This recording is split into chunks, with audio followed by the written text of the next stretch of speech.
Саламатсыздарбы, эфирде спорт жаңылыктары. Бүгүнкү берүүбүздө футбол боюнча улуттук курама команда Кытай командасына 4-0 эсебинде жеңилди. Улуттук кураманын менеджери Мирлан Айталы бир нече мүнөттөрдөн соң бизге байланышка чыкмакчы. Азыр болсо оюн тууралуу айта кетсем, Шэньчжоу шаарында орун алган беттеште Кыргызстандын дарбазасына 4 гол кирди.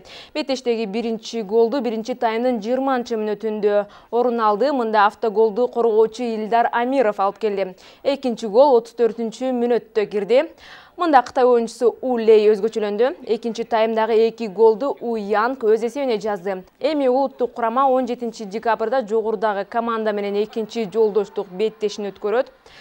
Бизде байланышта Кытайдан улуттук кураманын менеджери Мирлан Айталы. Саламатсызбы, Мирлан мырза, айтсаңыз, башкамаштыруучу биздин кураманын оюнуна кандай баа берди?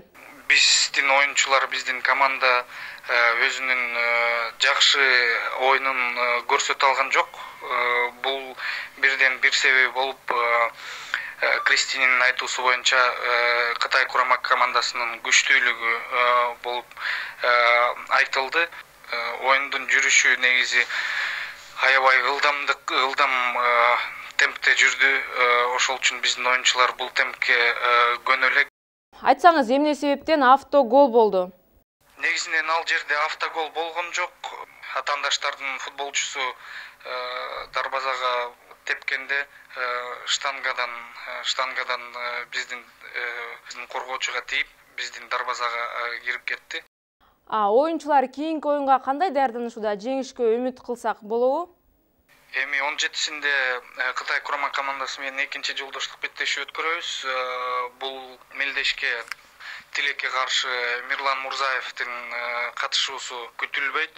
Анткени биринчи оюнда акыркы мүнөттөрдө биздин чабуулчу жаракат алып калып, 17-синдеги оюнга тилекке каршы чыга албайт. Даярдыктар азыр биздин машыктыруучу команда менен чогулуш өткөрүп, ошол оюндун анализин жүргүзүп, кайсы жерден кандай каталар кеткен, ошол тууралуу анализдер жүргүзүлдү. Эртең курама команда таң атпай Шэньчжоу шаарынан Гуанчжоу шаарына барат. Экинчи оюн болгон жерде стадиондо мейманканага жайгашып, ошол жерде машыктыруу өткөрөт. Дагы бүрсү күнү жергиликтүү убакыт боюнча саат 3-тө, Бишкек убактысы боюнча саат 1-де, түшкү 1-де оюн башталат. Рахмат, Мирлан, бизге байланышка чыккандыгыңыз үчүн биз берүүбүздү улантабыз.